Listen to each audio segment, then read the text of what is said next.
Let's now get you the big picture in Himachal Pradesh. Let's once again take you to our EI desk where the Congress now very clearly set to form the government in Himachal Pradesh. But the VVIP candidates, how have they done? Let's begin with the VVIP candidates in Himachal Pradesh.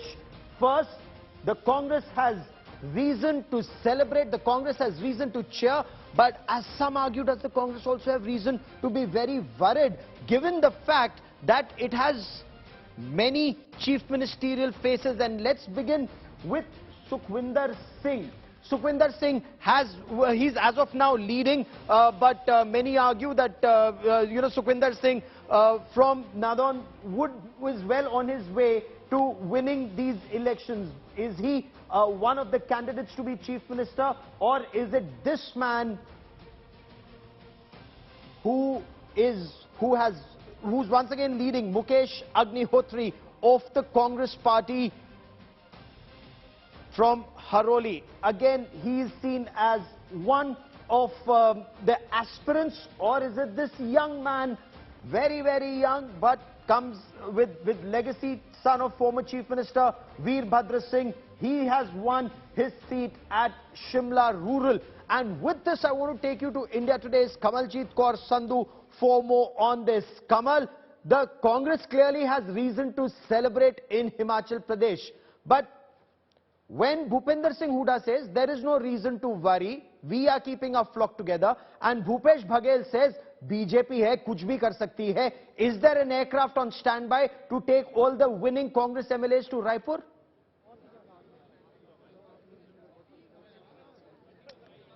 Well, Congress party does have plan B and plan C, if I can say so. And the reason why they're saying, and we spoke to Vikramaditya a short while ago, and he says, we're not leaving anything to chance.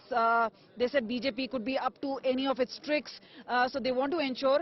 But one thing they're very clear is that there is a clear majority. It's not like a slim margin where if the numbers fall short, and that's when. But the real problem with Congress party is that they actually managed to keep their flock together during elections, but post this particular win, they have to decide the face as far as the chief minister candidate is concerned. Now, there seems to be a large division because one of the first to throw in the hat in the ring was Sukhwinder Singh Sukhu. Now, he is a man who vows to have support of several of the MLAs, but that will really be put to task and test, and this is where things are apparently not very clear. Many say that Pratibha Singh is the one who carries the legacy of Veerbhadra Singh.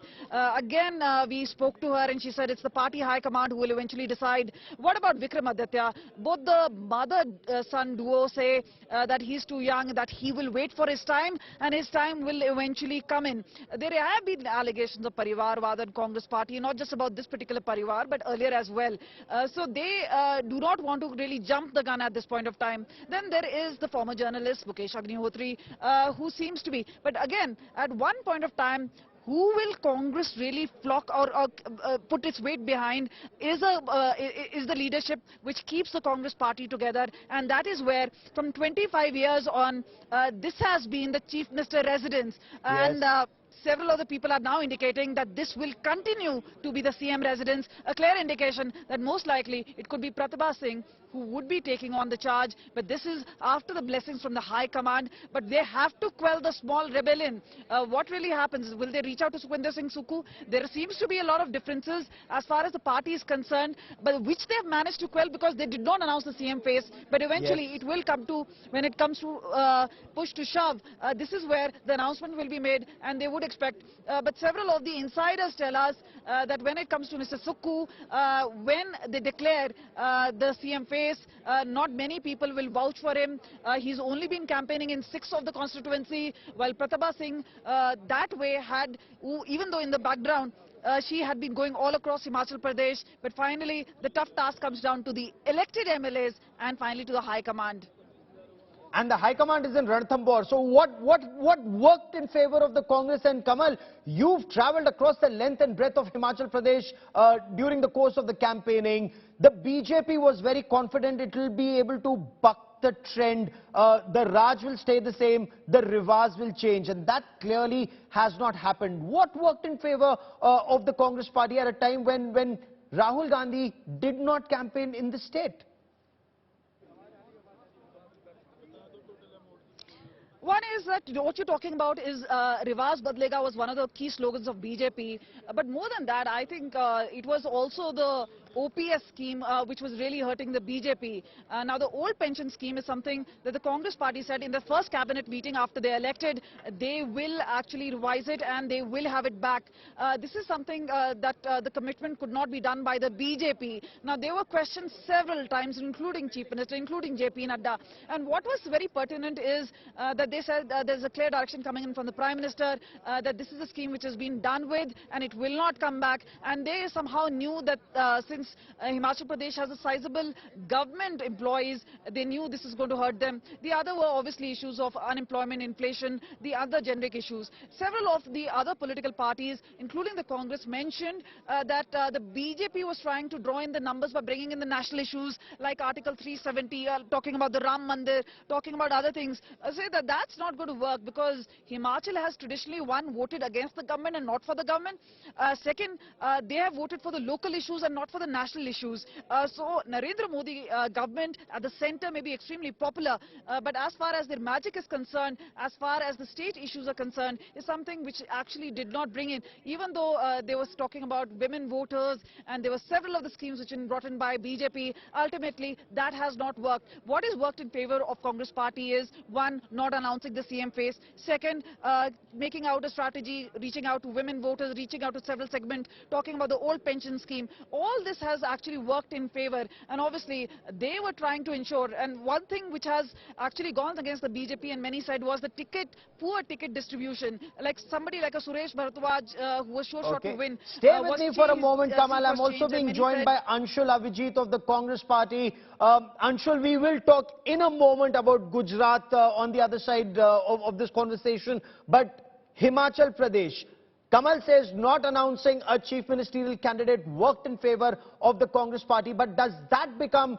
your biggest issue at this point of time now, that you have many contenders and some may just be very unhappy if not chosen, Anshul? No, what you're saying, Gaurav, is a problem, is actually maybe an embarrassment of riches.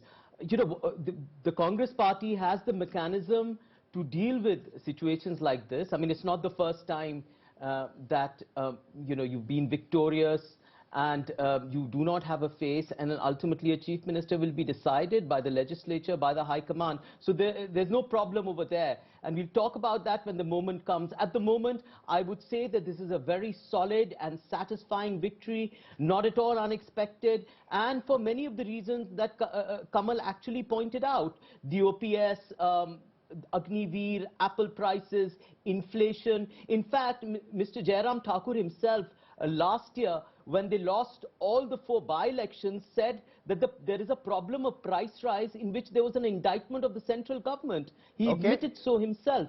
So, you know, there was a consolidation of the Narazgi on the ground, and there was also a positive campaign by the Congress. And you actually, congratulations to you, you got it right.